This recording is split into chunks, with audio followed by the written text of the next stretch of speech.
In this video, video 2 of the series, 6 reasons why you should use personality type for personal growth, we're going to talk about using your weakness, knowing what your weakness is, and embracing it so that you can leverage your system, your character class, and play life better.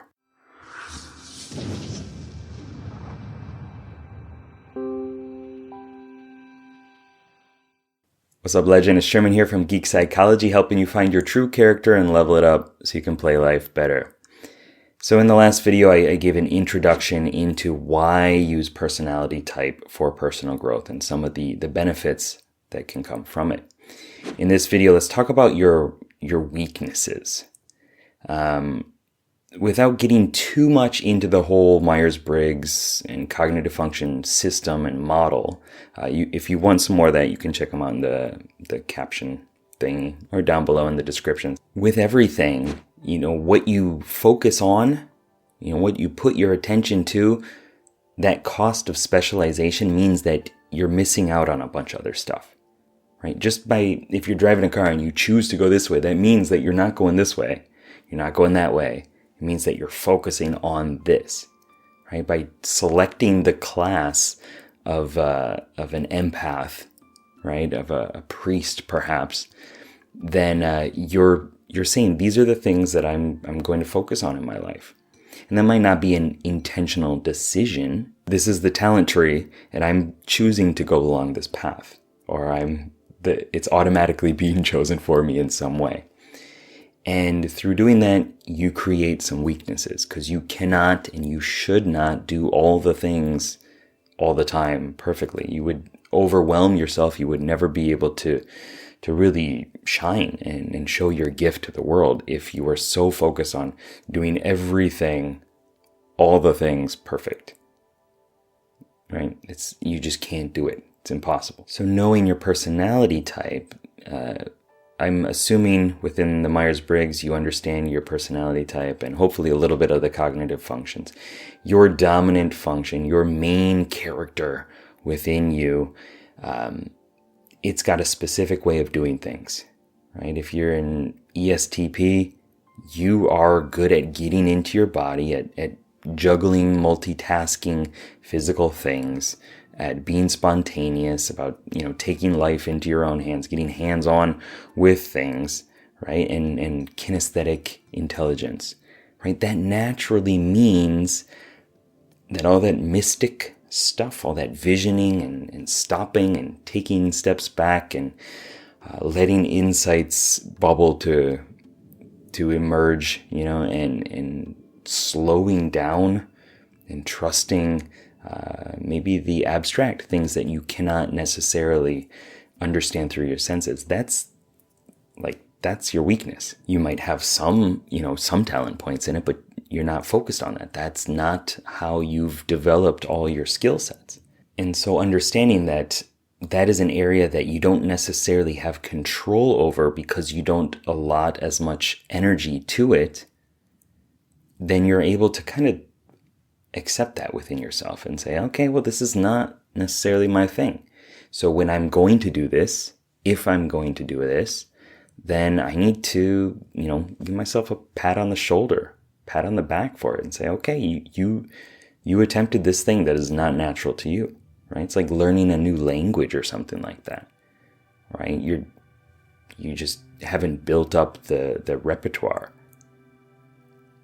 So going at it and accepting that I'm going to embrace this, I'm going to fail a little bit, I'm going to struggle, might be a bit frustrating, but that's part of the journey if I'm trying to develop that. And with that comes understanding your weakness, right? If you use the Myers-Briggs system, if you understand your cognitive functions, then you know more about how people perceive and make decisions than most people in the world, right? And by seeing that and saying, okay, well, I'm in my body, I'm hands-on, right? I use my senses. And I know that intuition, especially introverted intuition in this case, is more about detaching. It's more about seeing the patterns. and waiting for an insight, getting an insight and trusting that as it goes. And that might not be something that you can explain necessarily, but having this sixth sense instead of your other five senses that you're so focused on, right? At least just knowing about that existence is like understanding something that Eben Pagan talked about is a potention, like a unit of potential, right? And looking for that unit of potential, looking for that missing key, looking for that missing piece, and just knowing that it exists somewhere, you're able to see that, okay, this whole other way of interacting, approaching reality exists. And with that comes more self-love, self-compassion, self-acceptance, as well as accepting other people for their approach to reality. And also, you know when to focus more on your bad habits. Like those times when your life is just going crazy, you're probably focusing too much on one of those aspects. Either you're trying to do everything, you're trying to throw all the fireballs at a fire-resistant dragon, right? Or you're swinging your sword and it's impervious and you just keep doing it. Or you're so stressed out that your mind has flipped and said, okay, well, this has not worked. I'm going to do it this other way and I don't care. I'm going to make it happen, right? And then you just like shut down, throw all your energy into this other mode of interacting with the world, which is normally your weakness. So like if I were to get really stressed out, I, as a naturally very introverted person, I kind of explode outward. I go from that empath caring about, how I feel, how other people feel on an individual level, trusting my conscience, and I flip into the commander who orders people around, who gets bossy, starts, micromanaging things, even physically picking up people and moving them out of the way. And that's far from my normal way of interacting with reality. And that is because that is a weakness. I haven't put the time into fully developing a proper commander who can, take the lead when it needs to, charge in when it needs to, and also delegate tasks properly, be decisive, assertive, and stand up for himself.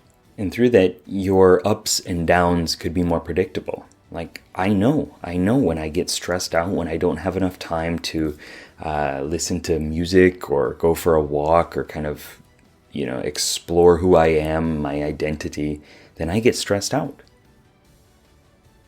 And I proactively now take time, I schedule time to be by myself, to recharge and rejuvenate myself. And however it works for you within your personality type, this is not the series for that, but whatever it is for you, you can more delicately balance your ups and downs through understanding how you work and through giving some chances to level up those lower experienced aspects of yourself. And so now that we've talked about some of the weaknesses and how to embrace those, let's talk about how to use personality type for motivation for personal growth. Stay tuned for the next video. Keep up the lifelong questing. Good luck, have fun. Peace.